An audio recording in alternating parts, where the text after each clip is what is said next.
Bonjour à toutes et à tous et bienvenue sur le podcast de Glow Up, l'accélérateur de talents féminins qui met à l'honneur les femmes qui entreprennent sur la région toulousaine. Je suis Maëlys, membre de la team Glow Up et j'interviewe des femmes inspirantes et audacieuses. Chez Glow Up, nous avons une mission, vous aider dans vos démarches et vous soutenir dans vos projets à travers des formations et événements réseautage. En reconversion professionnelle pour certaines, jeunes mamans pour d'autres ou encore à la sortie de leurs études, elles ont tout un point commun. La volonté d'entreprendre et de faire de leur passion leur métier à temps plein. Dans ce podcast, vous retrouverez des témoignages, des conseils et des informations essentielles pour entreprendre. Nos invités vous parlent de leurs expériences, de leurs difficultés et de leurs méthodes pour réussir à développer leurs projets professionnels et personnels. Un endroit bienveillant où on échange et apprend de nous-mêmes, toujours avec audace. Vous avez peut-être déjà songé à lancer votre propre marque de produits, que ce soit dans le prêt-à-porter ou dans un autre domaine, mais vous ne saviez pas par où commencer. La question des financements, de différenciation sur des marchés parfois saturés ou encore sur le moyen de se faire connaître trouve parfois difficilement leur réponse. Dans cet épisode, nous allons parler du fait d'entreprendre dans la mode, des étapes de conception au lancement des produits, de la stratégie marketing au positionnement sur le marché. Nous allons voir comment faire décoller sa marque de manière efficace. Pour l'occasion, je reçois Julie, fondatrice de Maison Julia, marque de foulards et de chapeaux personnalisables français. Je reçois également Noémie, cofondatrice de Alénor, marque de maroquinerie végétale avec des produits fabriqués à base de déchets de pommes dans la région toulousaine. Bonjour les filles, comment allez-vous ? Très bien, bonjour Maëlys, merci à toi. Je suis ravie de vous recevoir aujourd'hui dans ce podcast. Alors tout d'abord, pouvez-vous nous parler un petit peu de vous et de vos marques respectives ? Ok, je commence.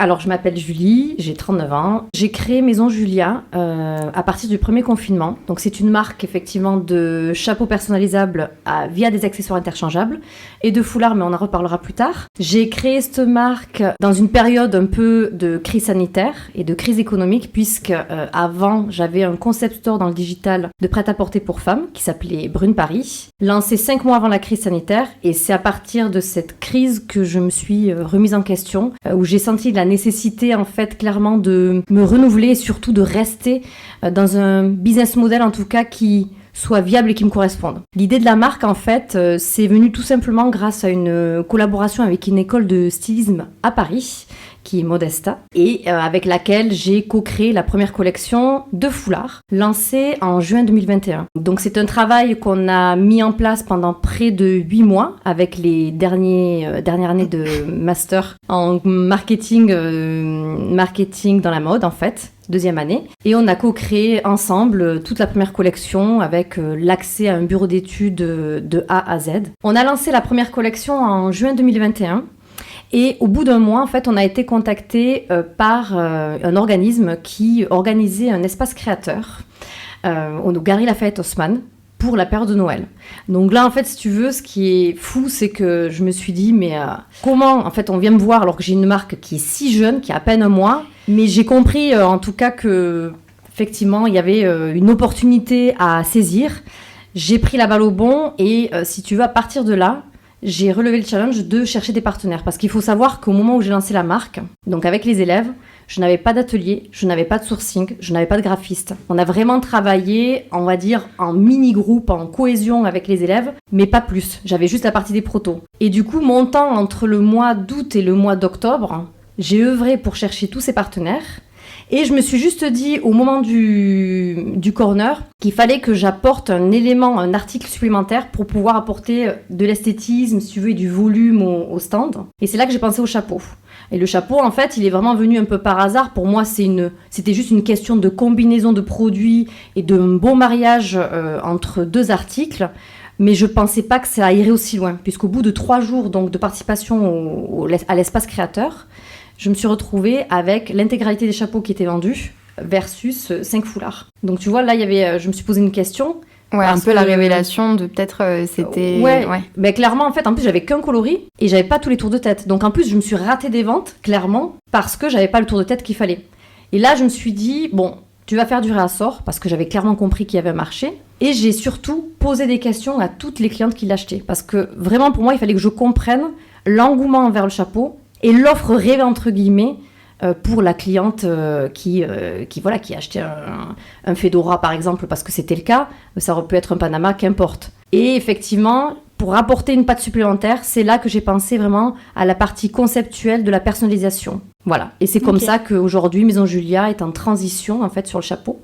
On ne laisse pas le foulard de côté, mais c'est quelque chose qu'on continuera sur un versant, on va dire, plus upcycling, en fait, chute de tissu, et moins peut-être production de graphisme. Je pense qu'on est dans une ère où la sphère RSE, elle est hyper importante. Totalement, ouais. Voilà. Et du coup, c'est un peu comme ça que j'entrevois l'avenir de la marque. Mais vraiment en appuyant sur ce concept de chapeau parce que aujourd'hui c'est un marché qui est existant, mais sur la partie de la personnalisation, en tout cas comme on l'entrevoit aujourd'hui, ça n'existe pas. Donc je pense qu'il y a vraiment quelque chose de beau à faire là-dessus. Donc aujourd'hui, Maison Julia donc, propose des chapeaux personnalisables. Donc voilà, aujourd'hui on va vraiment lancer le concept en fait du pack, clairement un peu le coffret si tu veux. C'est-à-dire que l'expérience client, elle est faite de telle manière sur le site que elle arrive, elle choisit son coloris de chapeau, elle choisit 2 rubans en fait et un fermoir. Aujourd'hui, on est parti là-dessus sur une offre simplifiée, mais l'expérience client en fait, elle est faite de sorte que ça soit hyper simple et fluide pour que la cliente elle comprenne complètement qu'elle est sur une offre packagée et que c'est hyper sympa et que surtout elle va pouvoir changer de manière complètement autonome ses styles de personnalisation, on va dire de look de chapeau et donc voilà et le foulard viendra, on le reproposera dans tous les cas parce que je pense qu'il y a quelque chose à faire sur le côté ruban et chapeau également avec les mêmes motifs que le foulard, mais pour l'instant on se reconcentre là-dessus puisqu'on a compris que c'était une vraie offre.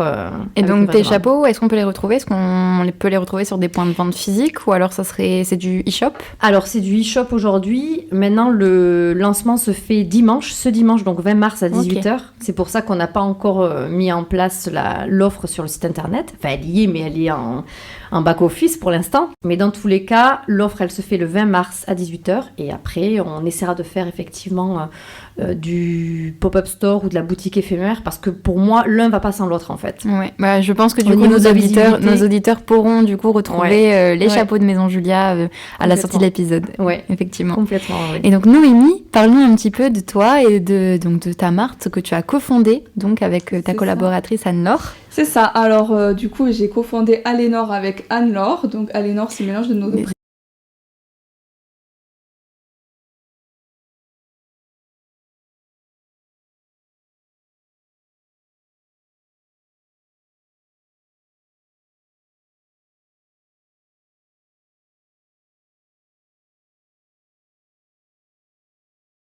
Cette marque, donc ça fait quelques années qu'on travaille dessus, depuis exactement octobre 2019. Donc moi j'ai travaillé, pour la petite histoire, 5 ans dans l'entreprise familiale, que j'ai quitté puisqu'ils ont déménagé tout simplement et j'ai pas voulu suivre.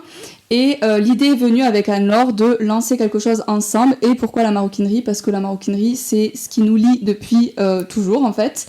On adore ça. Et on s'est dit, quitte à lancer de la maroquinerie, on voulait quelque chose de différent, parce que des marques de maroquinerie en cuir, c'est quelque chose il y en a beaucoup sur le marché. Et donc moi, j'ai beaucoup passé de temps en ligne pour trouver cette matière-là, qu'on a testée, et voilà pourquoi on a créé ça aujourd'hui. Je pense qu'on parlera un petit peu plus tard de toutes les étapes pour arriver là. Ça va dans la suite de mes questions, mais oui, bien sûr. Voilà la marque, et nous on est principalement présente sur l'e-shop aussi alenor.com et on fait un peu comme Julie souhaite faire des pop-up stores, des boutiques éphémères, et on est présente principalement en ligne ou en physique, en éphémère. Et donc en physique, comme tu nous disais tout à l'heure, donc Alénor est présent aujourd'hui aux Galeries Lafayette de Toulouse. Aux Galeries Lafayette de Toulouse pendant 15 jours, donc en mars. En avril, on va faire un salon sur Paris. Et puis pour l'instant, c'est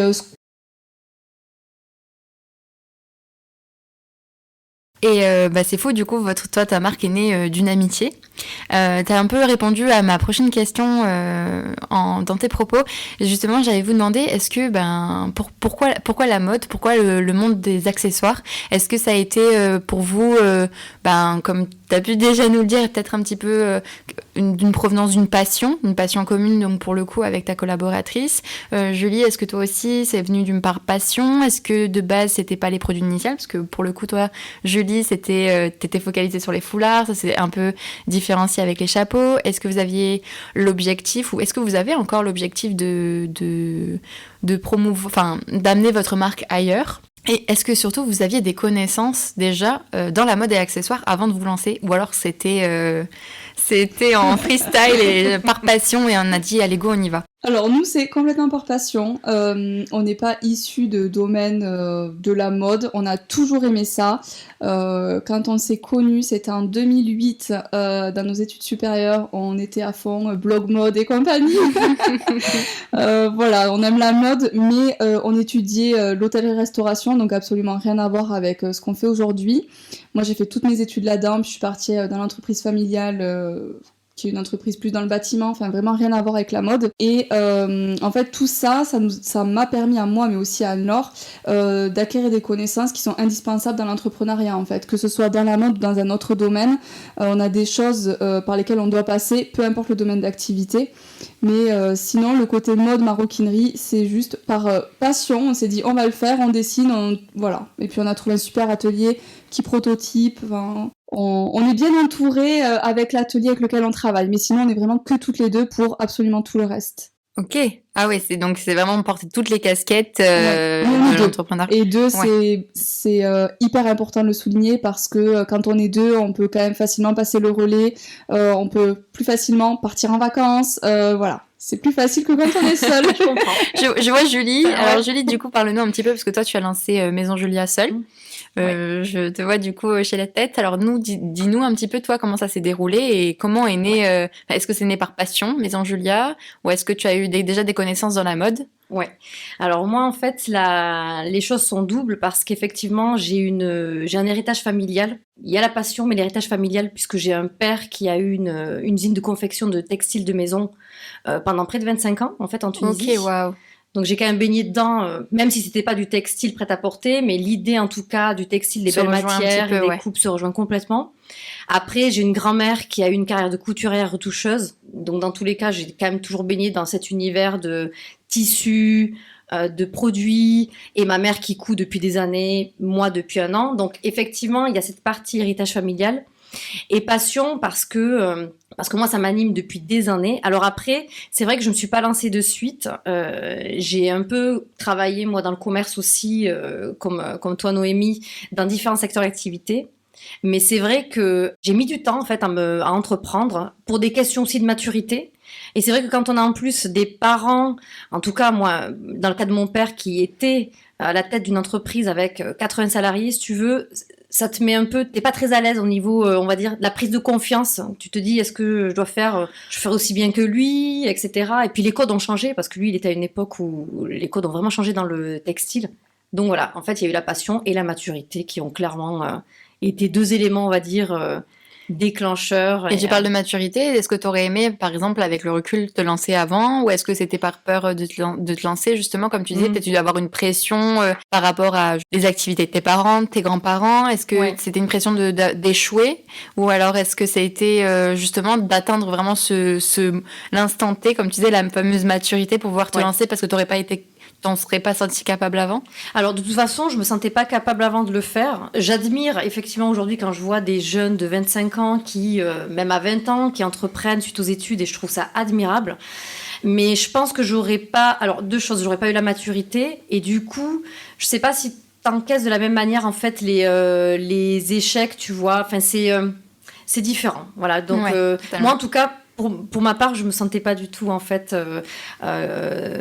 adulte et assez mature pour me lancer avant. Et puis peut-être qu'inconsciemment, effectivement, tu me diras la pression un peu, enfin qu'on se met tout seul, hein, la pression familiale de passer derrière ton père, etc. Peut-être que moi je pense que c'est un effet. Je l'ai pas, je me l'avoue pas, mais je pense qu'il y avait quand même un peu de ça aussi. Mais bon, le gros quand même, c'est la maturité, on va dire. Ouais. Je vois.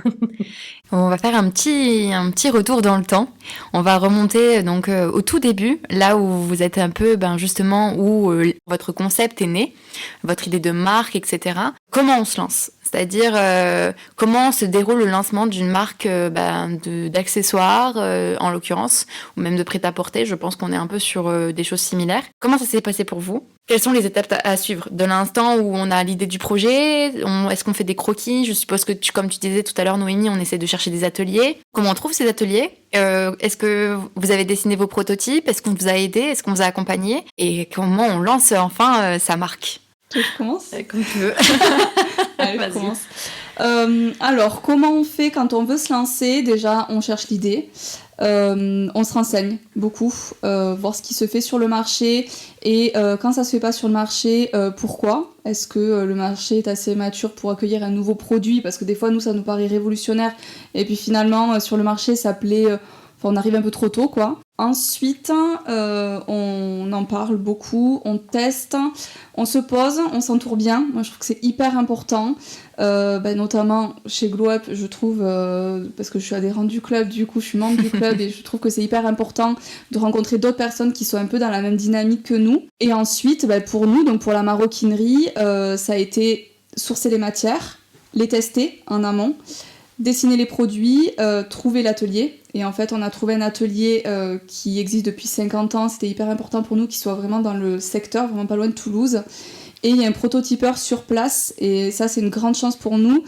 À partir du dessin, en fait, le prototypeur, il s'appelle Bruno, il arrive à sortir ce qu'on veut. Donc on y va avec notre dessin, parce que du coup, on n'est pas styliste, donc on ne sait pas dessiner... Donc c'est vous qui avez dessiné vos premiers prototypes, du coup. Tout. Ok. Ouais, c'est nous qui dessinons absolument tout. C'est surtout Anne-Laure, d'ailleurs, c'est sa partie. Et ensuite, on arrive avec la feuille en disant, voilà, nous, on veut ça. Je veux ça. On le fait un peu en 3D aussi, c'est bien de le modéliser, le Ok, produit, pour se rendre compte un petit peu des volumes en fait qu'il peut avoir, parce que quand c'est sur le papier ou dans la réalité, c'est pas du tout pareil. Et ensuite on y va, voilà, on se pose pas spécialement plus de questions que ça, mais je trouve que c'est quand même hyper important d'en parler en amont, de regarder un petit peu le marché sans faire forcément une étude de marché hyper poussée comme on apprend quand on fait nos études, hein. Tout dépend le produit, mais nous c'est pas ce qu'on a fait en tout cas. Et c'est marrant que tu dis ça parce qu'en général, il y en a beaucoup qui me disent oui, au début à l'école, on me dit de faire un business plan, on me dit de faire ça. Et en fait, à tous les entrepreneurs à qui je parle, tout le monde me dit oh, moi j'y suis allée comme ça. Et après, c'est venu après, en fait. C'est venu après. Quand on cherche des financements. Ouais. Après, quand on cherche des financements. Parce que tu dois montrer du coup quelque chose de concret. Oui, on est obligé à un moment donné de dire oui, ça tient la route. Je te jure, j'ai fait les cours, j'ai regardé tout avant, je te jure. Je te jure, ça va marcher. Exactement, c'est ça. Non, mais t'as pas trop le choix en fait. À un moment donné, t'es obligé de montrer patte blanche quand tu vas aller un peu plus loin. Mais surtout au niveau des financements, au niveau, nous en tout cas, des ateliers, on nous a jamais rien demandé. On nous a pas demandé un CV, quoi que ce soit. Juste, ok, le feeling passait bien. Après, je veux dire, c'est sérieux quand même. Ce qu'on disait, on n'arrivait pas les mains dans les poches, à l'arrache. Non, c'est quand même hyper préparé quand Bien sûr, j'imagine. Et donc, t'as prospecté et t'as trouvé ces ateliers-là en ligne? Alors, donc, les ateliers, en faisant des recherches, comment ça s'est passé? Je savais où chercher, déjà. Juste comme ça, par connaissance. Et puis après, on y va au culot, hein. On envoie des mails, mais le mieux, c'est d'appeler. On appelle, on essaie d'avoir un rendez-vous. On se déplace. Et puis ensuite, l'humain fait quand même beaucoup. J'imagine, en fonction de aussi la personne. Parce que est-ce que du coup, ça dépend aussi de l'atelier, de l'équipe qui tient l'atelier, si le projet plaît ou pas, ou est-ce que oui, carrément. Nous, on arrivait en plus avec une nouvelle matière. Les ateliers ne connaissaient pas cette matière-là, ou en tout cas, c'était vraiment très loin. Ils ont dû se dire, mais pourquoi elle veut me faire travailler de la pomme? Il y en a qui ont dit non tout de suite, hein, parce que ça reste un berceau du cuir et le cuir. Et nous, on a dit non, on veut pas du cuir. Et c'est vrai que pour certains, ça va non, moi je veux pas tester une nouvelle matière, ça va bourrer ma machine. Je suis pas très sûre de. En fait, l'atelier qui va te fabriquer ton sac ou ta petite maro, s'il est pas sûr de la matière, à un moment donné, il va te dire non, parce qu'après tu vas te retourner en disant mais attends, tu m'as fait un truc, ça tient pas quoi. Dès qu'on ouvre la fermeture, le truc il se découd. Tu vois, donc c'est aussi un risque à prendre pour eux. Mais très bon feeling avec l'atelier qu'on a choisi.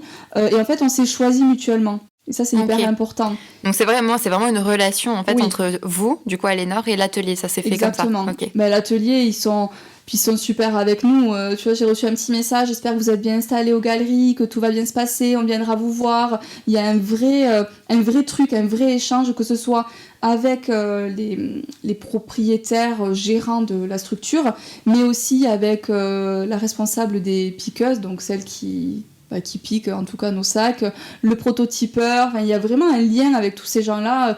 Moi je peux aller à l'atelier quand je veux pour aller les voir, et je trouve que c'est important de se choisir mutuellement, c'est-à-dire que ok, de dire on travaille avec un super atelier c'est bien, mais c'est bien que eux soient fiers de nous aussi et qu'ils parlent de nous et qu'ils soient contents en fait de travailler avec vous pour le coup. Ok. Ouais, j'imagine. C'est vraiment une relation humaine au-delà de produire. Ouais, c'est hyper important. On peut pas travailler s'il n'y a pas ce côté-là de confiance. Que ce soit aussi avec la matière qu'on a choisie, comme avec l'atelier, comme tout ce qu'on entreprend, nous, tous nos partenaires, on les a vraiment choisis et c'est hyper important en fait que ce soit même, je sais pas, la comptable. On a choisi tous nos partenaires avec soin et on est en confiance avec tous et je trouve que c'est hyper important.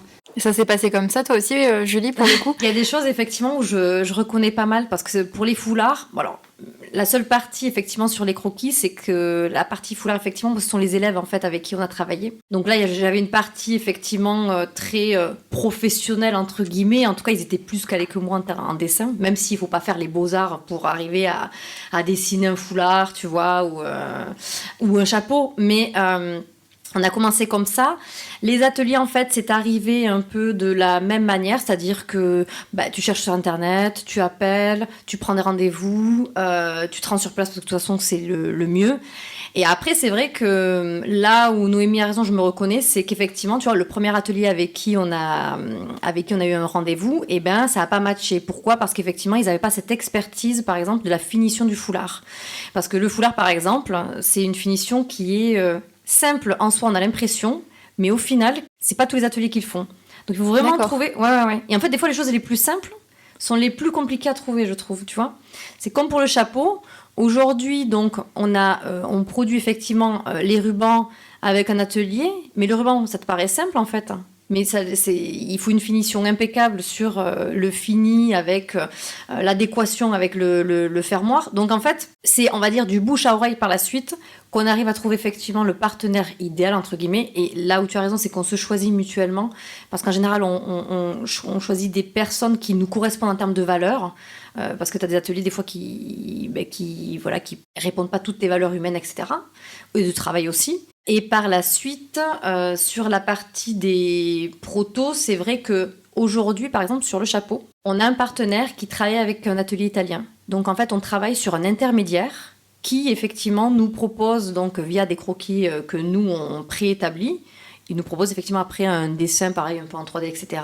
Et de la même manière, on fait produire, on trouve effectivement le sourcing. Alors ce qui est bien en fait et ce qui est arrangeant, c'est que j'ai trouvé des ateliers qui avaient déjà des fournisseurs effectivement avec qui ils sont en relation, des fournisseurs donc en tissu, en matière première.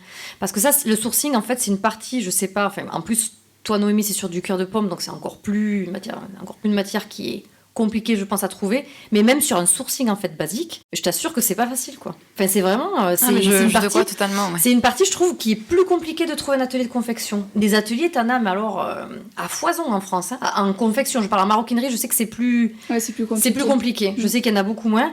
Mais alors en textile, tu en as, mais alors à tous les coins de rue, mais t'en as vraiment beaucoup. Si tu trouves pas, c'est que vraiment il y a un souci, quoi.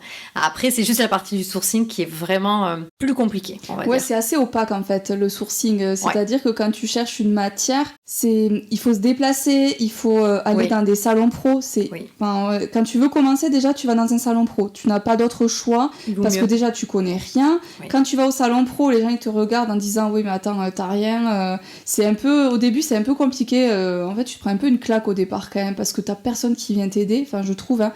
Mais t'as pas le choix pour sourcer les matières. Si tu tapes fournisseur matière, par exemple, voilà. C'est vrai que sincèrement c'est ultra compliqué, t'en as pas beaucoup et puis c'est assez opaque en fait. T'en as, mais alors après c'est vrai que tout dépend de ce que tu recherches, de la matière, enfin c'est compliqué, je trouve. C'est opaque. On te le dit pas. T'as l'impression que des tissus, tu vas chez Mondial Tissu, t'en as. Oui, ok, mais c'est pas ça en fait. Quand tu passes à un niveau pro, et puis il y a pas que sur Internet, quoi. Faut vraiment se déplacer sur les différents salons. Oui, puis en plus comme ça te permet de tester les tissus, les matières, et puis ça aussi permet de t'assurer la qualité de tes produits, parce qu'après ça va être tes produits que tu vas vendre, et tu veux forcément que les matières reflètent la qualité de tes produits. Donc peut-être aussi tout ça à mettre en compte. En plus, avec il y a toujours la question du RSE qui rentre en question, surtout avec la fast fashion, etc. Je pense que c'est encore après je sais pas vous si c'est des questions que vous êtes posées directement ou pas, de faire peut-être attention à ça plus particulièrement, parce que pour le coup c'est vrai que le monde du textile il est très saturé avec la fast fashion. On en parlera après. Déjà vous aussi comment vous avez fait pour vous différencier tout simplement. Déjà avec je pense des chapeaux personnalisables et du cœur de pomme Je pense qu'on est déjà pas mal. Mais c'est vrai que, ouais, je pense que je vous crois quand vous me dites que c'est vraiment pas évident de trouver des ateliers et des gens en qui on a confiance, surtout. Pour travailler ces produits et qui vont être du coup les produits finaux qu'on va pouvoir proposer à notre clientèle, quoi. Et nous, pour l'atelier, c'était hyper important qu'on trouve un atelier avec du personnel qualifié et qui soit bien traité derrière, tu vois. Donc on a fait hyper attention à ça. L'atelier avec lequel on travaille, il est entreprise du patrimoine vivant français. C'est un label qui met en valeur le savoir-faire en France et qui est renouvelable, il me semble, chaque année ou tous les 3 ans, je sais plus exactement. Et c'était important en fait qu'il y ait des choses comme ça qui soient mises en valeur, des labels, normes ou autres à l'atelier et qu'on puisse y aller quand on veut. C'est-à-dire que l'atelier n'est pas fermé, vraiment on y va. C'est chouette ça. Ah ben c'est un vrai gage de qualité et de transparence totale avec le client, quoi. Au moins tu sais que les gens ils sont là. Nous, il y en a qui sont là depuis, je crois que le plus c'est 30 ou 35 ans. Enfin, wow. C'est quand même, ça veut dire qu'il y a un bien-être dans l'entreprise. Moi je trouve ça super en fait. Et on a fait très attention à ça pour l'atelier. Je parle beaucoup de l'atelier parce que c'est quand même notre principal partenaire. Bien sûr, ouais, c'est la base de tout. Exactement. Et après pour la matière, on a eu la chance aussi d'aller visiter les usines de fabrication des matières de A à Z et ça a été hyper important aussi d'être reçu et de voir un peu comment travailler sur place. Et tu t'es déplacée, toi, Julie, aussi dans les ateliers obligatoire, en fait. Ouais, obligatoire parce que il y a que comme ça que tu te rends compte aussi des finitions. Parce que, je sais pas pour toi, Noémie, mais c'est vrai que les prototypes, par exemple, c'est jamais le premier prototype qui est le bon. Alors justement, parlons de prototypes. Voilà, parce qu'on en parle pas de ça, mais... C'est ça, quels ont été le résultat de vos premiers prototypes ? Est-ce que ça ressemblait déjà plus ou moins à ce que vous souhaitiez ? Ou alors c'était une catastrophe et c'était pas du tout ça ? Alors moi, je t'avoue, sur les foulards, par exemple, sur les imprimés, c'était... alors, les coloris, c'était une catastrophe. Mais vraiment. Ah ouais. Les coloris, ça rendait absolument pas le rendu, effectivement, au démarrage qu'on avait émis sur le dessin, tu sais. Et puis après, les matières. Encore la matière, ça va parce que j'avais pu voir et tout, mais c'était les finitions couture. Alors ça a été la 3e fois où ça a été la bonne, quoi. Mais vraiment. Ah ouais, au bout de 3 fois. 3 fois. 3 fois parce que c'est vrai que, comme je t'ai dit, le foulard, on a l'impression que c'est un article... C'est un carré, c'est vrai. Mais en fait, le carré, c'est hyper compliqué. Et donc, sincèrement, non. Pour le foulard, la 3e fois. Le chapeau, un peu moins, parce que si tu veux, comme ils ont déjà, en fait, le design est assez simple pour eux, parce que des fedoras, ils en produisent pas mal. Et finalement, c'est juste après des finitions sur le galon, par exemple, du chapeau, tu vois, sur l'intérieur, tu vois, le creux de tête, etc. Mais c'est moins compliqué. Sur du foulard, ça a été... Parce que c'est plus visible aussi ? Oui, parce qu'en fait, c'est vrai que dans le foulard, la couture, si elle est pas impeccable, en fait, on le voit. On le voit directement. On le voit de suite. Alors, de suite, tu as des suites un défaut, ça passe pas, tu vois, pour la clientèle. Et même si tu fais du Made in France, et même si tu as un graphisme unique, et si tu es en tuile de soie, parce que moi, les foulards que j'ai commercialisés pour les Galeries Lafayette, c'était ça. Mais si c'était pas impeccable, c'était pas la peine. Hein. Et pourtant, il y a eu des ratés au début, ce qui est normal. Hein. Je veux dire, faut s'y attendre. Mais après, voilà, quand tu as trouvé ta finition, ton tissu, la manière de le produire, tu restes là-dedans et au moins tu fais juste varier les coloris, les motifs, etc. quoi. Mais il faut quelques protos quand même avant d'arriver au bon. Ouais, nous ça a été pareil. Hein. Pour les sacs, on a eu 2 protos. Donc ce qui n'est pas énorme, hein, franchement. Mais premier prototype, les volumes pas bons. On l'imaginait d'une telle manière. On s'est dit en fait, ah mais non, en fait c'est trop moche. Le rabat comme ça, c'est pas possible. Le cabas, mais vraiment, si on voit le avant et l'après, ça n'a rien à voir. Enfin, en tout cas, pour nous, hein, ça n'a rien à voir. Et pour engager le 2e proto, on a énormément travaillé. Et là, on a beaucoup travaillé avec le papier qu'on a monté pour tester. Alors, on prenait une bandoulière dans tout ça, on mettait le papier sur la bandoulière. C'était assez rigolo à faire. Et là, par contre, ça a été le bon modèle. Donc, nous, 2 protos. Mais par contre, entre les deux, il y a 3-4 mois. De gros travail en interne, parce que nous aussi on veut prendre le temps de bien faire les choses et ne pas lancer 10 protos toutes les semaines. Déjà ça marche pas comme ça quand on est en France, un proto on peut pas t'en sortir un par semaine, hein. Clairement il faut attendre un peu ton tour, hein. Et oui, une fois que tu le retravailles bien ton proto, une fois qu'il est lancé, normalement il ressort comme tu l'as imaginé, mais la première fois Pas du tout. C'est un peu inévitable alors d'avoir un prototype complètement raté. Ah oui, c'est un passage, je trouve. Bah oui, Sauf si c'est du métier, je pense. Enfin, tu vois, si t'as toujours fait déjà tes pratiqué, études là-dedans, etc., je pense que t'as un peu plus d'idées sur les volumes. Alors, quand t'es comme nous, on va dire novice dans l'entrepreneuriat dans la mode, oui. Parce que c'est pareil, sur le sac, t'imagines une couture comme ça. Alors, il te fait la couture comme tu l'as imaginé, mais en fait, tu te dis, oh, non, j'imaginais pas que ça allait sortir comme ça. Non, c'est pas ça que je veux. Mais après, quand t'es bien entouré, j'en reviens à ça, tu évolues très vite et tu arrives très vite à ce que t'avais imaginé. Ouais, l'entourage, c'est hyper important, c'est clair. Et de surcroît, on n'entreprend jamais seul. Et dans une marque de la mode, encore moins, j'ai envie de te dire, parce que, je sais pas, aujourd'hui, moi, je suis seule, tu vois, par exemple. Mon conjoint est avec moi dans les statuts, mais je travaille seule. Et c'est vrai que tu le disais tout à l'heure, mais d'être accompagné, d'être déjà deux, plus satelliser tes partenaires avec toi, je pense que t'avances super bien, quoi. Parce que c'est vrai que quand t'es seule, c'est pas évident aussi. Ouais, exactement. C'est pas que t'avances plus vite, en vrai, c'est juste que t'avances mieux et t'as une espèce de synergie qui se crée et on se comprend très vite, en fait. Et puis le mieux, pour prototyper, nous, ça a été comme ça, c'est on va à l'atelier, ok, tu vois, là j'ai ça, je voudrais que ça fasse comme ça, comme ça, comme ça.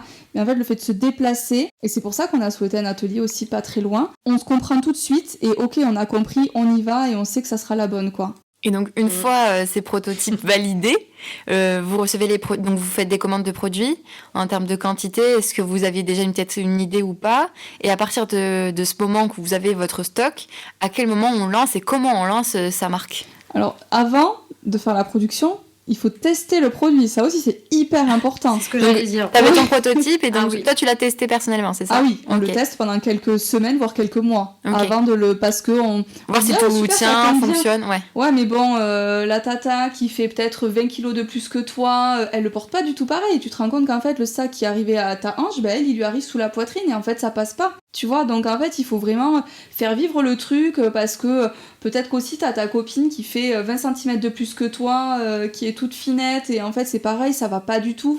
Et il faut essayer de trouver une taille qui correspond à tout le monde, donc c'est hyper difficile d'ailleurs. Hein.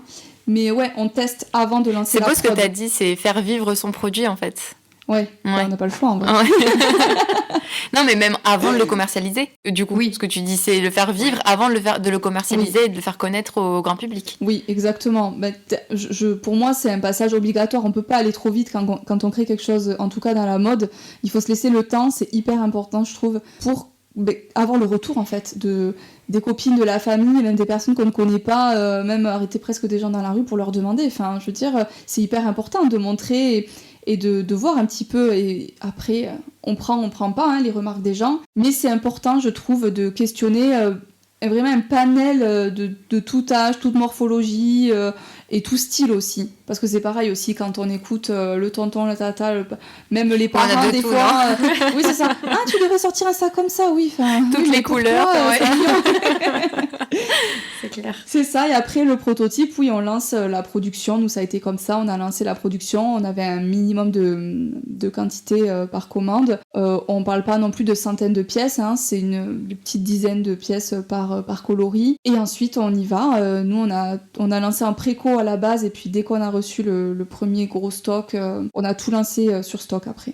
Pour nous c'est important de fonctionner par stock, parce qu'en fait en précommande c'est un peu trop compliqué, on a quand même des délais qui sont importants, donc on préfère fonctionner sur stock, et ensuite quand c'est en rupture, on les passe en préco, ou on dit c'est en rupture, ça revient dans 2 mois. Ok, ouais. Comme ça t'es sûr de tout écouler facilement. Oui. Et puis c'est de l'argent qui dort aussi, donc c'est bien de tout avoir sur stock, mais d'un autre côté, tu sais que t'as quelques centaines, voire milliers d'euros qui dorment là dans ton stock, et pour moi c'est important de faire petit à petit. Ça sert à rien d'avoir des trop grosses quantités, de se brûler les ailes et en fait de ne plus rien avoir pour relancer. Si t'as une couleur qui y a plus, t'as tout vendu, mais en fait tu peux pas la relancer parce que t'as plus d'argent. Enfin voilà, c'est un équilibre aussi assez juste à trouver, et ça tu le fais toi-même avec ton crayon, ton stylo, ou sinon et ta feuille là, t'écris tout, ou avec ton comptable, mais c'est hyper important quand même aussi de se poser sur les chiffres, parce qu'on parle un petit peu comme ça au feeling et tout, mais il y a quand même les chiffres qui jouent joue beaucoup. Et puis c'est des choses qui sont assez timides c'est des sujets qui sont timides quand on aborde le sujet en général, de lancer sa marque, etc. On parle toujours du processus, on parle pas de ce qui est plus dans le concret. On verra après, mais tout ce qui est budget, stock, gestion, en fait, quand on est dans le vif du sujet, en fait, le concret. Donc c'est vrai que les stocks, c'est quelque chose qui est super important, mais qu'on ne pense pas. Est-ce que je dois commander déjà beaucoup de stocks en avance? Comment je peux prévoir de tout écouler et à quel rythme, à quelle fréquence? Est-ce que les gens vont être intéressés? Ou alors je me suis totalement plantée, les gens ils vont pas du tout être intéressés par ce que je propose.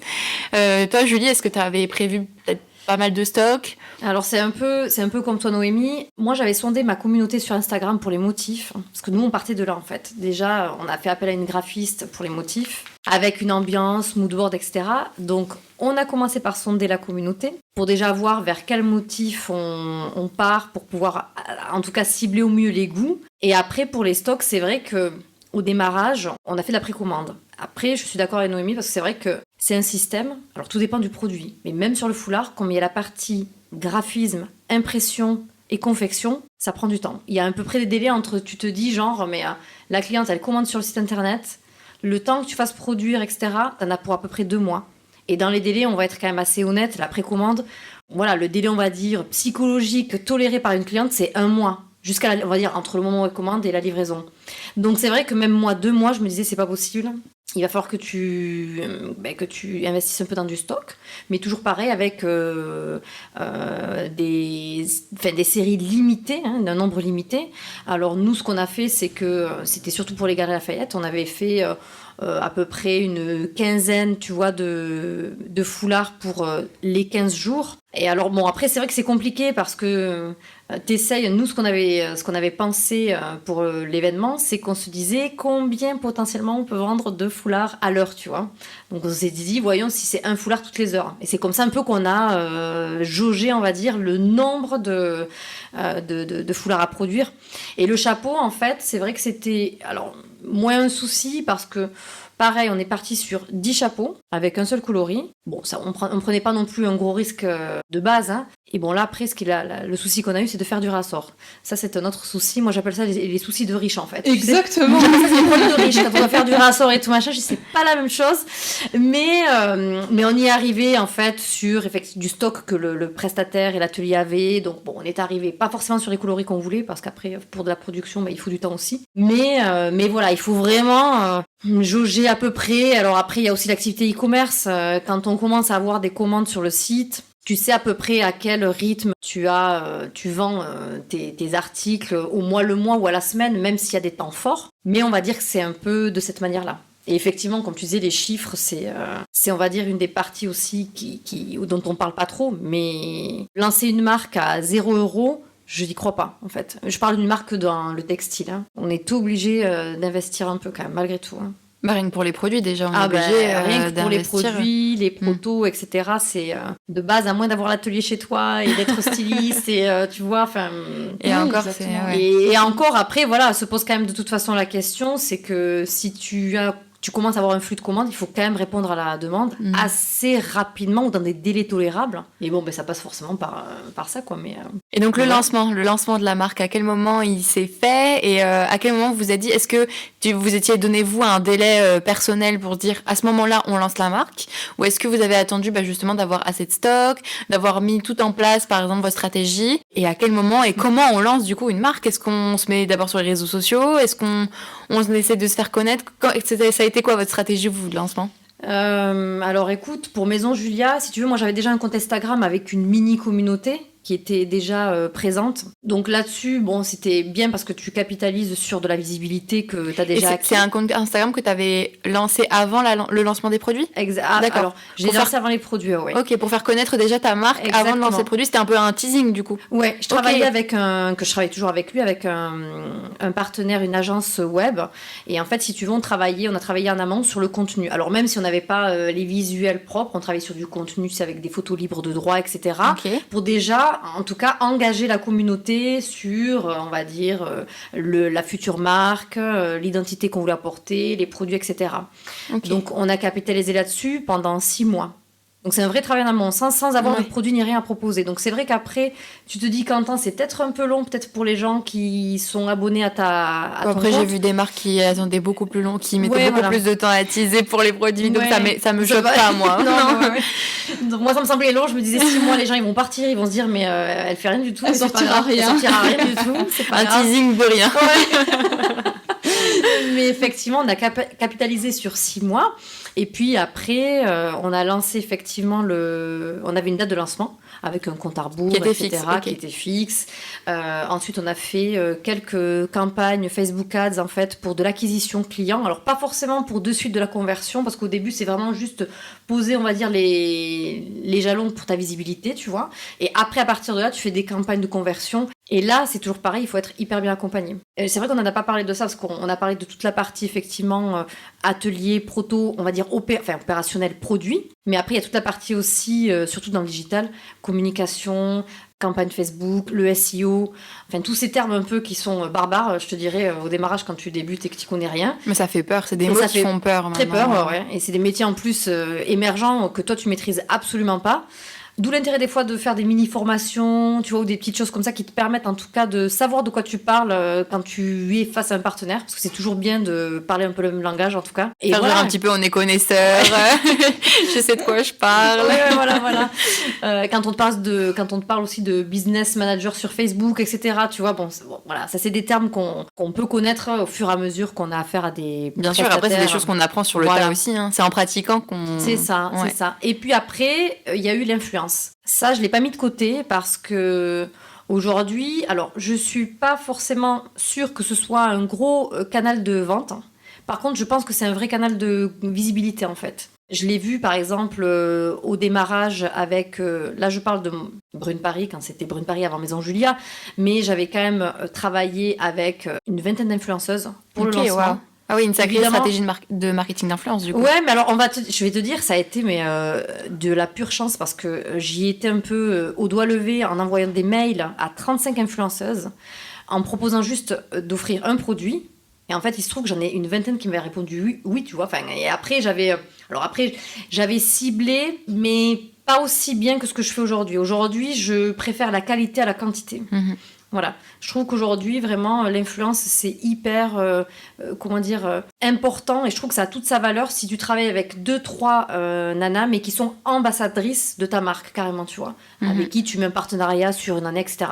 Ça, c'est un bon vecteur de visibilité et de vente de manière induite, on va dire. Et puis après, toute la partie event, donc tout ce qui est pop-up store, corner, voilà, ça c'est des moyens aussi de se faire connaître. Et le co-branding, j'en ai pas parlé de ça, mais travailler avec d'autres marques sur, je sais pas moi. C'est super intéressant le co-branding. Pour le coup, pour nos auditeurs qui ne sauraient pas exactement ce qu'est le co-branding, donc c'est la collaboration donc de 2 marques ensemble pour créer un produit donc commun. Ouais. Et donc du coup, tu as fait du co-branding avec quelle marque ? Non, j'ai pas fait. Ah, t'en as pas fait ? Okay. C'est dans mes projets en fait pour le chapeau par exemple, et j'espère que ça va. Je croise les doigts que ça va vous tirer, mais non, il y a pas de raison. Mais c'est vrai que je trouve que ça c'est un très très bon vecteur de visibilité pour le lancement d'une marque. Alors peut-être au lancement, pourquoi pas, hein, si quelqu'un croit vraiment en ta marque, avec une marque qui est un peu plus implantée, etc. Sinon, ça peut se faire, je sais pas moi, au bout de 2, 3, 4 mois déjà de lancement, et c'est vraiment des bonnes actions de... Oui, mais le co-branding, c'est une vraie tendance qui va en plus de plus en plus pour se développer, et c'est quelque chose qui marche vraiment, vraiment bien. Ouais. Même les plus grosses marques, même les marques de luxe s'y mettent depuis là quelques temps. C'est quelque chose qui plaît super bien et qui plaît surtout aux consommateurs. Parce qu'ils retrouvent parfois 2 marques qui ont des univers opposés qui arrivent à s'associer en faisant des produits assez originaux. Bon, des fois c'est oui, des fois c'est non. Mais ouais, faut pas faire non plus trop n'importe quoi. Mais il y a des choses qui sont super intéressantes et qui confrontent du coup 2 univers, 2 communautés aussi. Et je pense que ça peut être c'est vraiment intéressant ça pour faire connaître sa marque ou même pour faire connaître la marque avec laquelle on s'associe des valeurs communes. C'est un duo un peu gagnant-gagnant si tu veux. Totalement. En fait. Et c'est hyper flatteur pour les deux, et je trouve que c'est un bon vecteur de visibilité. Franchement, ouais. Donc ça c'est un projet, on va dire. J'en parle pas plus pour l'instant, mais oui.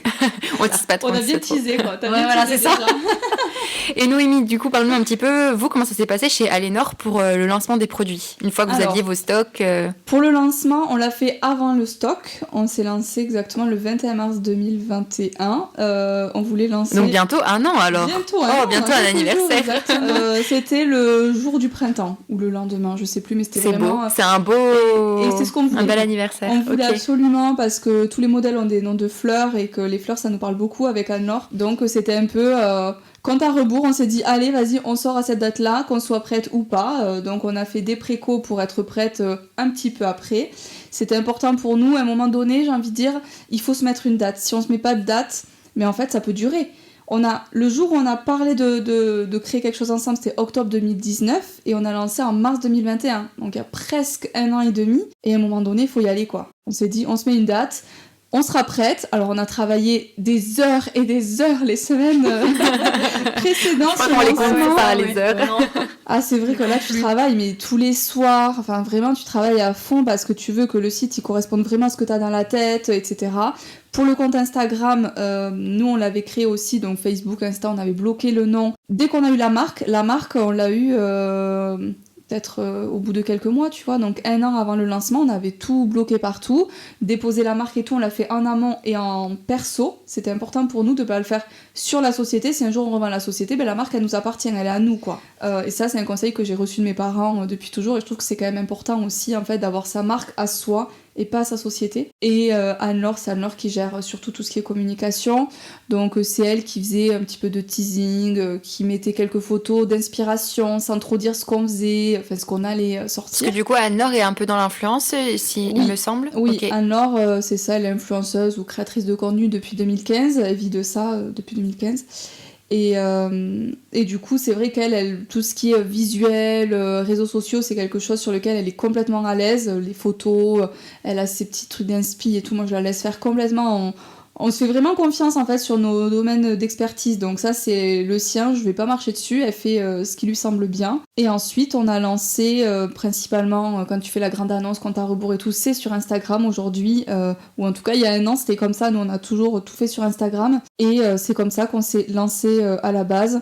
Et ensuite, très rapidement, on s'est dit qu'il fallait qu'on ait une boutique éphémère, qu'on a eu dès qu'on a récupéré la première production. On en a fait donc 1 journée à Toulouse, ensuite on a fait 1 semaine à Paris en décembre, un petit peu en même temps que toi, Julie, et là en ce moment aux Galeries Lafayette. Et c'est vraiment quelque chose qu'il faut faire, selon moi, en tout cas pour se faire connaître les premières années pour la notoriété. Et après, je te rejoins aussi sur tout ce qui est influence. Nous, on a envoyé quelques pièces à certaines influenceuses, pour le coup, très ciblées, parce que Anne-Laure connaît très bien ce monde-là, du coup. Niveau national, pour le coup, ou alors vraiment sur Toulouse Non, national. National. Je crois que même, c'est sûr, il n'y a aucune Toulousaine qui était sur la liste, la première liste en tout cas. Mais c'est vraiment des filles... soit qui sont bien suivies et qui donc sont plus généralistes, on va dire, soit vraiment mode vegan, très ciblé, très niché. Ouais, très niché, exactement. Et ça fonctionne plutôt bien, et je te rejoins aussi, Julie, sur le fait que ça rapporte peut-être pas directement des ventes. En tout cas, nous, on n'est pas du tout sur les codes promo, etc. Donc sans code promo, tu peux pas savoir si la personne, elle t'a connu via un tel ou en ligne. Mm-hmm. On a eu des ventes suite au fait que ce soit porté par des influenceuses, mais après, comme tout, quand tu ne payes pas les influenceurs, tu ne peux rien exiger, ce qui est totalement normal. Donc elles font ça comme elles ont envie, mais je trouve que c'est bien pour la notoriété, c'est hyper important. C'est un vrai coup de pouce et c'est une mise en avant qui n'est pas négligeable. Ouais. Bah, au lieu de payer une page dans la presse, tu payes ou t'envoies comme l'influenceur veut bien, parce que des fois il faut. Et puis c'est encore une fois, c'est faire vivre son produit, parce que pour le coup, si c'est des filles qui connaissent un petit peu le milieu, qui ont l'habitude peut-être de recevoir aussi des produits des concurrents ou quoi que ce soit, elles peuvent déjà comparer et voir aussi la qualité du produit, etc. Et après peut-être qu'aussi c'est même mieux dans le sens si quand on les paye pas, après c'est encore une autre chose, le marketing d'influence.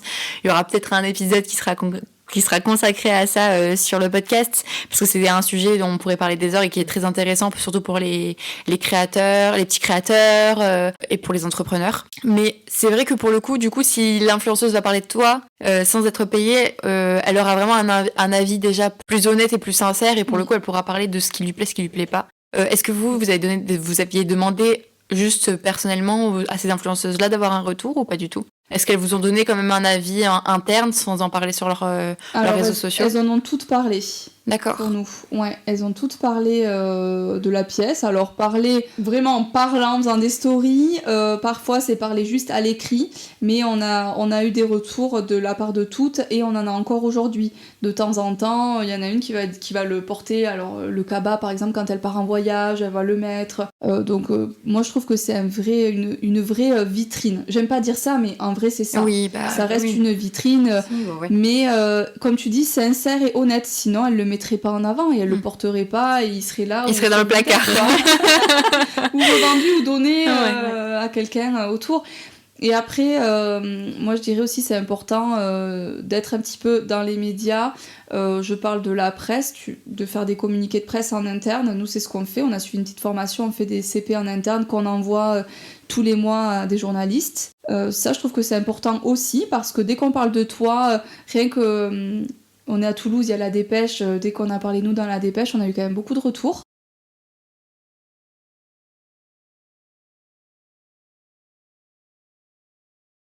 La notoriété, ça rapporte des gens... ça fait un vrai coup de pouce. C'est vrai que vous êtes passé, en plus, il n'y a pas longtemps. Galerie Lafayette, une matinée, 3-4 personnes qui nous ont dit « Ah, je vous ai vu à la télé ». Tu vois, et on n'a pas mis vu à la télé. En plus, on n'est pas du tout comme ça. Donc, nulle part, il y a écrit vu sur TF1, tu vois, mais les gens, ça leur parle. Et en plus, on est quand même sur un produit, quand on dit un sac en déchet de pommes, ça parle aux gens. Ah, mais oui, c'est vrai, j'avais vu ça. Mais c'est quand même assez atypique. Ouais. Carrément. Je pense que j'ai fait le tour sur... Non, mais c'est bien. En fait, au final, on a répondu un peu à toutes les interrogations qu'on peut se poser. Donc, en termes surtout de notoriété. Donc, on en a parlé, adopter une stratégie pour se différencier sur le marché. Déjà, en termes de produits purs et durs, puisque vous avez quand même chacune dans vos propres marques des produits qui sont assez différents de ce qu'on peut trouver sur le marché. En termes de matières premières ou en termes de personnalisation, etc. C'est des choses qui se font de plus en plus, sur lesquelles les marques jouent et je pense qu'ils font vraiment la différence auprès du consommateur. On a parlé aussi du coup de marketing d'influence qui est très important je pense dans les créateurs, surtout au lancement, pour se faire connaître, surtout quand on diffuse et partage des valeurs communes, quand on parle de tout ce qui est produits vegan, ce qui se fait de plus en plus, personnalisation, d'avoir des choses qui sont plus proches de nous et qui ne sont pas communes à 500 personnes. On sait que notre produit va être qui va nous correspondre et qui va nous ressembler. Donc ça, c'est des vraies différenciations qui sont très importantes et qui sont pas négligeables et qui plaisent en plus aux consommateurs. Donc les plateformes de vente, on a parlé aussi du coup toutes les deux avec des concept stores, des lieux éphémères, des partenariats donc chacune avec les Galeries Lafayette. Vous avez toutes les deux ça en commun, donc c'est assez drôle. On va peut-être parler un petit peu justement, on en parlait un petit peu tout à l'heure dans les choses un petit peu plus qu'on met de côté, qu'on n'aime pas trop parler, c'est surtout le côté financier, comme on pouvait un peu l'imaginer. Ça a un coût de lancer ce genre de marque, sans dire vraiment précisément, parce que c'est difficile d'estimer un projet par rapport à un autre. Est-ce que vous avez, vous, des idées déjà ou des conseils pour commencer à pouvoir lancer? Est-ce qu'on peut donner des estimations à nos auditeurs par quel budget je peux commencer ou je peux envisager de lancer quelque chose? Est-ce que je peux avoir des aides financières? Est-ce que je peux faire justement des campagnes? Alors, je ne sais pas si vous avez fait, vous, justement, des démarches pour avoir des investisseurs, etc. Comment on fait? Comment on fait pour pouvoir financer son projet et pour qu'il puisse voir le jour, tout simplement? Alors, pour nous, on a lancé tout en fonds propres jusqu'à la première production. La première production, on a fait appel aux banques. Comment on fait? Déjà, une fois qu'on a trouvé nos partenaires, on demande les coûts.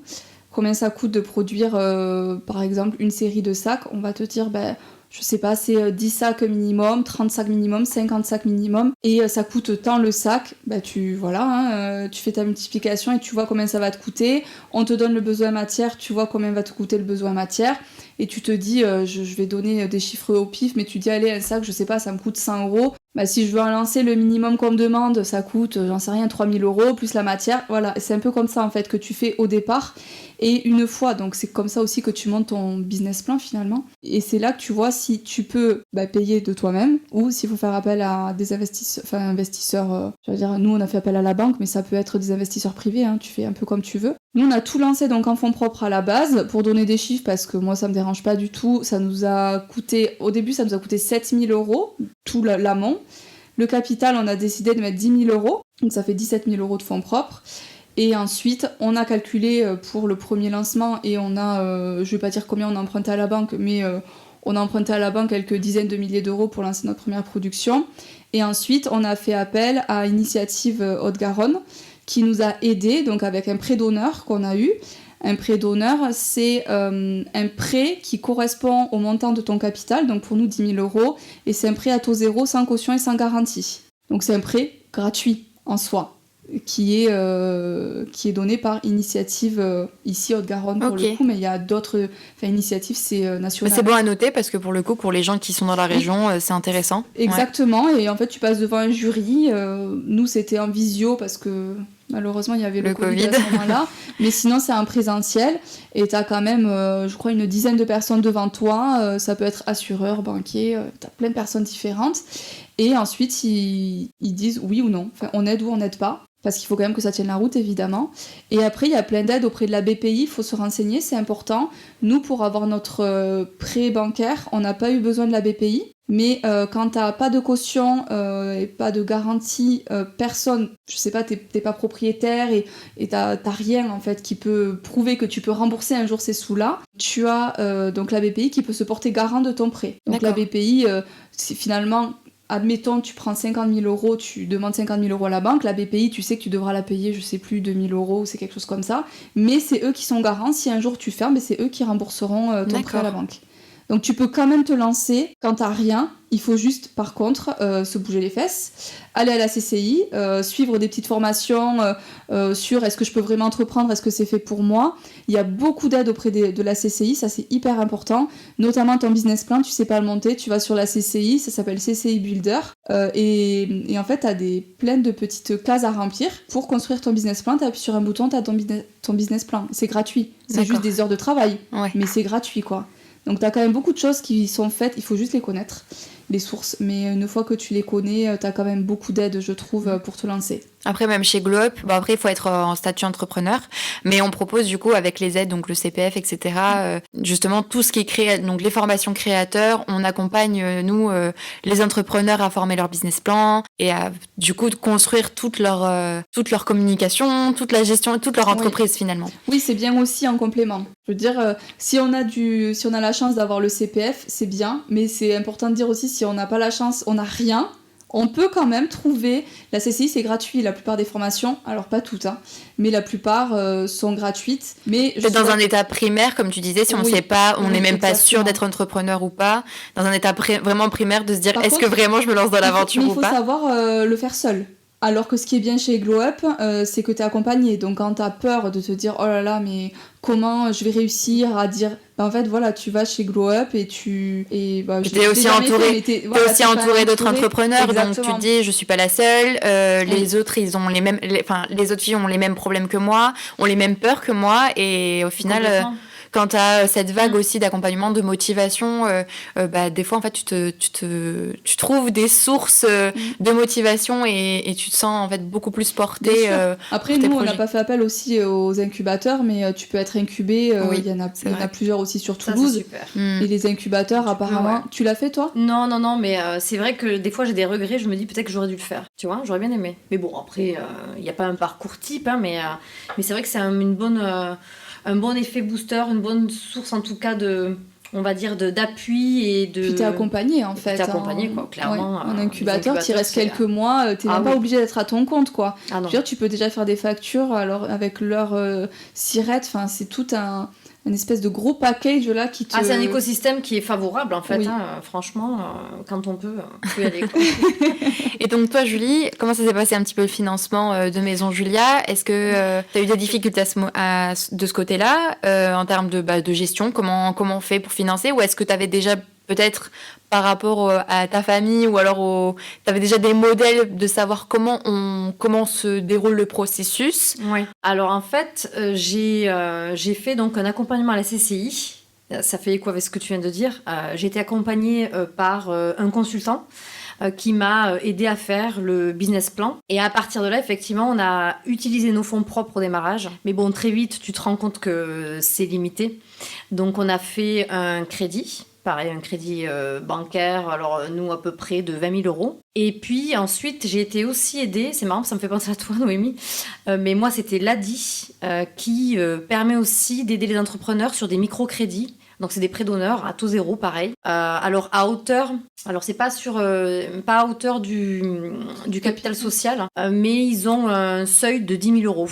Alors, c'est eux qui estiment à peu près, on va dire, le prêt qu'ils vont t'accorder selon la viabilité du projet, tu vois. Donc moi, j'avais eu droit à 6 000 euros, ce qui n'était pas négligeable non plus. Et la convergence des deux, plus nos fonds propres, c'est vrai que ça nous a permis de pouvoir produire nos foulards, de pouvoir faire appel à tous nos partenaires par la suite, les agences web, les pubs Instagram, etc. Donc, nous, on a fait appel à ça. Après, c'est vrai que aujourd'hui, tu as aussi pas mal de concours. On n'en a pas trop parlé, mais les concours qui te permettent effectivement de faire connaître et en même temps de pouvoir avoir des dotations. Alors des fois, c'est pas des grosses dotations, mais c'est pas négligeable, surtout sur une activité qui démarre. 1 euro est 1 euro, il compte en fait. Donc tu as cette possibilité-là. Et effectivement, après, je crois que tu as des subventions. Effectivement, la BPI, moi, j'ai jamais eu affaire pour l'instant, mais effectivement, je sais qu'ils sont. Ça peut être une bonne source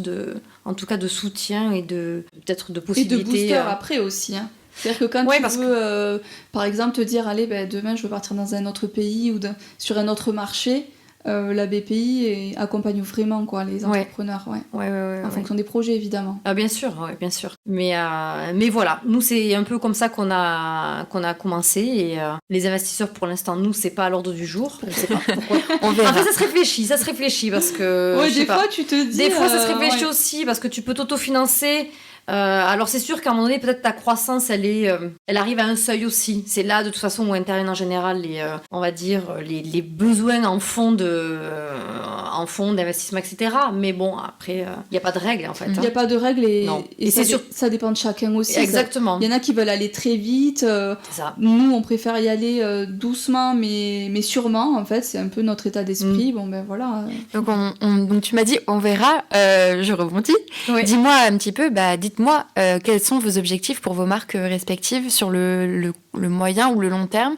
Est-ce que vous avez envie de développer vos marques encore plus au niveau national? Est-ce que vous avez envie de développer de nouveaux produits? Quels sont les avenirs de vos marques respectives? Alors écoute, pour Maison Julia, c'est vrai qu'on commence par le concept du chapeau, mais nous ce qu'on veut c'est scaler l'offre. Alors scaler en termes, on va dire, jargon de business, ça veut dire développer la gamme produit. D'accord. Parce que de toute façon, un business, je pense, et j'en suis quasi sûre, c'est que tu pars avec une identité de marque et un produit de niche qui est par exemple le chapeau, mais tu vas arriver à un moment donné à un seuil où les clients vont avoir besoin un peu que tu te renouvelles.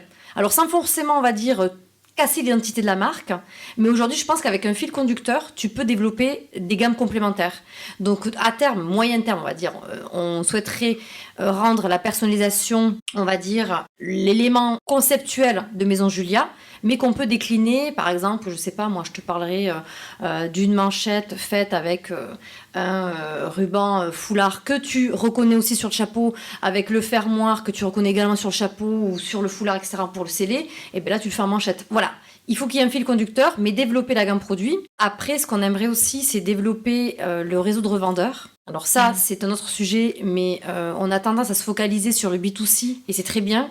Mais le B2B, c'est quand même juste hyper important parce que c'est malgré tout de la trésorerie qui n'est pas négligeable pour une entreprise.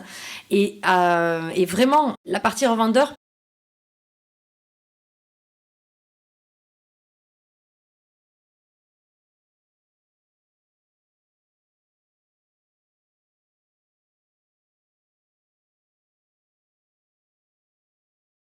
donc ils ont tout produit uniquement pour les revendeurs, sans créer de compte Instagram, sans créer rien de tout ça. Et quand tu vois aujourd'hui où ils sont, T'as bien compris que la partie revendeur, elle a juste eu un effet énorme et booster sur la visibilité et sur les chiffres d'affaires, bien évidemment.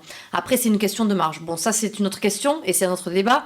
Mais en tout cas, ce qu'on aimerait, c'est développer les réseaux revendeurs. Et puis après, si tu vois long terme, mais dans les rêves les plus fous, mais on C'est peut bien de partir... rêver, il faut. Non, mais il en faut parce que il faut y croire. On n'est pas obligé, on n'est pas obligé de rester aussi que du national. Tu peux aller sur de l'international. Ça demande d'autres moyens effectivement pour la partie B2C, je parle, qui est logistique, envoi, etc. Ça peut fonctionner. Donc Tout est possible. Tout est possible, ouais. Et puis la France à l'étranger est pas mal vue quoi en termes de mode. Donc ça peut être un atout, mais super quoi, tu vois.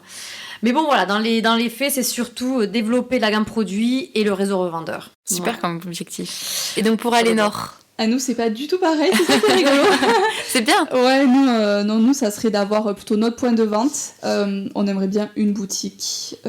C'est dans les bacs dans quelques années. Et, Une boutique du coup en France, plutôt sur oui. Paris ou sur Toulouse? Sur Bordeaux. D'accord, rien à voir. Je me suis dit un des deux, pas du tout. Dans quelques années, pas tout de suite. Et l'objectif, les rêves les plus fous, c'est être le leader en France, en tout cas de la maroquinerie végétale, être toujours là dans 10 ans, 15 ans, 20 ans. Et on est aussi en train de voir pour développer à l'international. Donc, tu vois, chouette, mais oui, ouais. ouais, c'est génial. il faut génial. voir et il faut... De toute façon, quand on a envie et quand on y croit, il faut le faire. Parce Mais que oui. moi, j'aime pas vivre avec les regrets. Je ne vis Non. pas à regret d'ailleurs. Je fais et puis ça marche, tant mieux. Ça marche pas, tant pis. Au moins, j'aurais essayé. Donc, on a plein de projets qui arrivent cette année. Je vous en parlerai au moment voulu. Oui, il faut pas trop teaser. Non, Super, c'est mais en tout chouette. cas, c'est un super projet. Ouais. Et juste, je rajouterais quelque chose, parce que c'est vrai que comme on parle beaucoup développement de marque, business, etc., mais c'est vrai que je trouve qu'une chose qui est importante à long terme, c'est aussi la valeur de ta marque, en fait. La valeur perçue par les gens. Et en fait, dans les faits, moi, quand j'y réfléchis, je me dis que je voudrais que ça soit une marque qui soit, tu vois, engagée dans des assos, qui ait un vrai message, qui ait une vraie identité, ouais. mais... Donner du sens à du ta sens marque. à tout ça. Mm. Voilà, ouais. Oui, parce que je pense qu'en fait, une marque qui est pérenne aussi, c'est parce qu'elle arrive aussi à renvoyer aussi des messages qui lui sont propres. Et du coup, la cliente, elle sait de suite que c'est... alors, Alénor pour les sacs à main ou peut-être Maison Julia pour l'accessoire interchangeable, on va le dire de manière globale, parce que peut-être que ça ne sera pas que le chapeau. Mais voilà, en fait, l'idée, c'est aussi d'avoir cette partie un peu message et valeur, en fait. Voilà, dont on n'a pas trop parlé, mais... Oui, c'est hyper important. Mais c'est hyper important aussi, Ouais. quoi. Ouais, Voilà. nous, les valeurs, c'est hyper important aussi. On communique vraiment beaucoup sur nos valeurs et quand on sent qu'on s'éparpille, on se repose sur les valeurs qu'on a mises sur Alénor et justement pour se recentrer, c'est hyper important. Donc, déjà, l'authenticité, c'est le truc numéro 1. Enfin, je crois qu'on est vraiment très authentique et on est hyper transparente. Quand on nous pose des questions, on va toujours répondre. Je supporte pas les marques, en fait, qui font un peu les serpents, là, genre, qui répondent sans trop répondre. Je trouve que c'est pas sincère, en fait. Et après, il y a nous, l'humain. Laure et moi, on se montre beaucoup. Et on a décidé, en fait, de le faire comme ça. Déjà, Anne-Laure, parce qu'elle a l'habitude de ça. Et parce qu'en fait, on incarne vraiment notre marque, toutes les deux. C'est elle, mais c'est moi. Et vraiment, on n'a aucun problème à se montrer, à parler, à aller rencontrer les gens. Je trouve que c'est quand même hyper important. Donc, je suis d'accord avec tout ce que tu dis aussi, de se dire, Alénor, quand tu penses, tu veux un sac... Et mais j'ai une copine végane, c'est souvent ça, j'ai une copine végane qui fait attention à l'écologie, on pense à Alénor et ça c'est le rêve ça. Et de croiser tous les jours quelqu'un dans la rue avec ta pièce, ça aussi c'est un dream quoi. C'est vrai. C'est clair. Super. Écoutez les filles, on arrive à la fin de cet épisode. Je vais juste poser une dernière question, ma préférée. Si vous aviez un conseil ou des conseils pour tous nos auditeurs qui souhaiteraient ou qui envisageraient donc de lancer sa propre marque dans la mode ou dans les accessoires, donc textile, accessoires, quel serait votre conseil? Alors en fait, moi j'en ai deux, mais peut-être qu'ils vont de pair. Enfin non, pas du tout en fait, mais ça serait oser. Enfin, il faut y aller, il faut pas hésiter. On a une idée, on la teste, on y va, on y croit. Parce que souvent, en fait, ça passe vraiment par notre propre conviction, en fait. très souvent. Et la deuxième chose, en fait, c'est la résilience, persévérance. Pour moi, ça va un peu ensemble parce qu'il faut savoir que c'est un parcours, malgré tout, qui est pas toujours tout rose, entre guillemets. Il y a des hauts, il y a des bas. Donc, il faut savoir faire acte de résilience, mais du coup, se rebousser derrière, se remettre en question. Voilà, donc c'est oser et être résilient, je dirais. Super. Oui, moi je dirais aussi être vrai, toujours s'écouter, écouter son intuition et juste se faire confiance. Et je suis un peu pareil que toi, foncer. On ose et on y va et on se pose pas 30 000 questions. En fait, quand bien même c'est pas nickel comme on l'avait imaginé, de toute façon c'est jamais nickel comme on l'avait imaginé. Il y a toujours quelque chose où tu te dis ah putain ça j'avais pas vu. Ben voilà, c'est comme ça, on y va et puis... Voilà, moi je pense que aussi faut pas se poser 1000 questions quoi. Ok, faut pas foncer non plus tête baissée sans réfléchir, mais se faire confiance et bien s'entourer et écouter ce qu'on a envie d'écouter aussi. Parce que alors l'entourage c'est génial, soit tu fonces droit dans le mur. Alors que juste laissez-moi faire ce que j'ai envie et puis on en reparle dans quelques temps quoi. Exact. Génial. Le mot de la fin. C'est génial, c'est parfait. Merci beaucoup les filles d'être venues ici aujourd'hui pour parler de ce sujet super cool. Et merci d'avoir partagé aussi vos expériences respectives. Merci à vous qui écoutez ce podcast. On se dit à très bientôt pour un prochain épisode de You Glow Girl. En attendant, vous pouvez aller suivre Glow Up sur nos réseaux sociaux.